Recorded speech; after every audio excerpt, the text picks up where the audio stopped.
আসসালামু আলাইকুম। বাংলাদেশ বেতার গোপালগঞ্জ। খবর পড়ছি নাজমুল দারিয়া।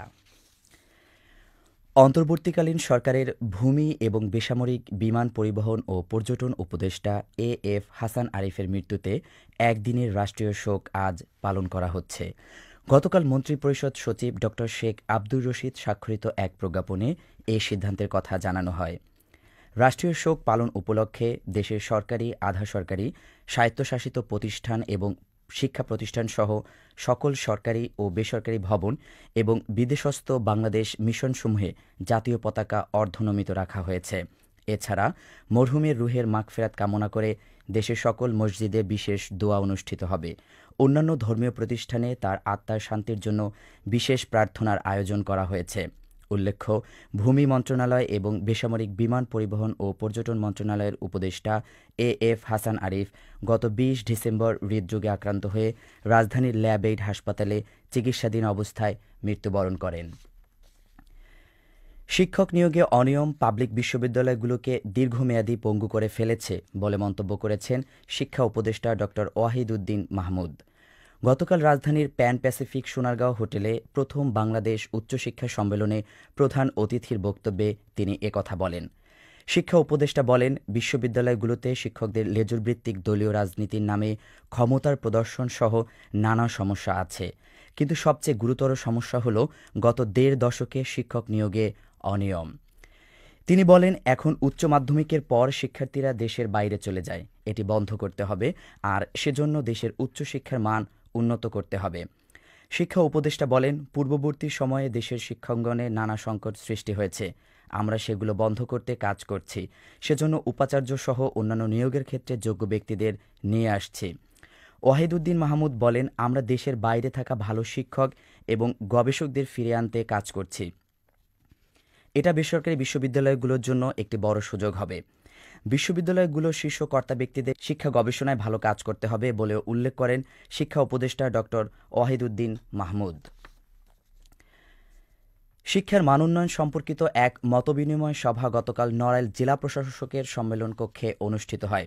সভায় জেলা শিক্ষা প্রতিষ্ঠানসমূহে অনুকূল পরিবেশ বজায় রাখা, পড়াশোনার পাশাপাশি শিক্ষার্থীদের বৃত্তিমূলক কার্যক্রমে সক্রিয় অংশগ্রহণ বৃদ্ধি করা, শিক্ষার্থীদের মাঝে ক্রীড়া, সংস্কৃতি সহ বিভিন্ন অঙ্গনে আন্তঃস্কুল প্রতিযোগিতার আয়োজন ও কোচিং বাণিজ্য প্রতিরোধ এবং এ সংক্রান্ত সরকারি নীতিমালার সুষ্ঠু প্রয়োগের বিষয়ে বিস্তারিত আলোচনা করা হয়। জেলা প্রশাসক শারমিন আক্তার জাহানের সভাপতিত্বে অতিরিক্ত জেলা প্রশাসক রাজস্ব মোহাম্মদ জুবায়ের হোসেন চৌধুরী, অতিরিক্ত জেলা প্রশাসক শিক্ষা ও আইসিটি মোহাম্মদ আহসান মাহমুদ রাসেল সহ বিভিন্ন শিক্ষা প্রতিষ্ঠানের শিক্ষকগণ এ সময় উপস্থিত ছিলেন।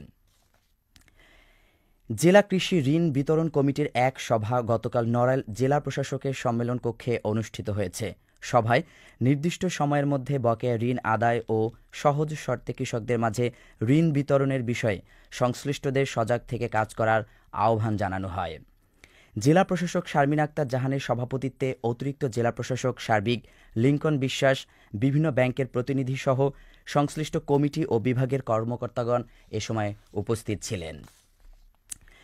এদিকে আশ্রয়ণ প্রকল্প ও আশ্রয়ণ প্রকল্প বাস্তবায়নের জেলা টাস্ক ফোর্স কমিটির এক সভা গতকাল নড়াইল জেলা প্রশাসকের সম্মেলন কক্ষে অনুষ্ঠিত হয়।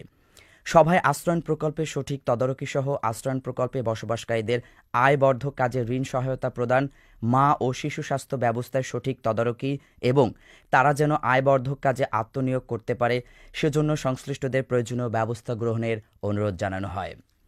জেলা প্রশাসক শারমিন আক্তার জাহানের সভাপতিত্বে জেলা স্থানীয় সরকার বিভাগের উপপরিচালক জুলিয়া সুকায়না, অতিরিক্ত জেলা প্রশাসক সার্বিক লিংকন বিশ্বাস, অতিরিক্ত জেলা প্রশাসক রাজস্ব মোহাম্মদ জুবায়ের হোসেন চৌধুরী সহ সংশ্লিষ্ট কমিটির কর্মকর্তাগণ এ সময় উপস্থিত ছিলেন। সবশেষ আবহাওয়া।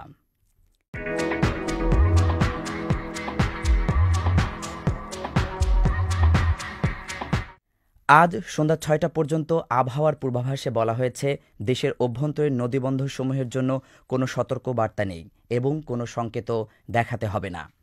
খবর শেষ হলো। আমাদের পরবর্তী খবর প্রচারিত হবে আগামীকাল সকাল ৮টা ৩০ মিনিটে বাংলায়।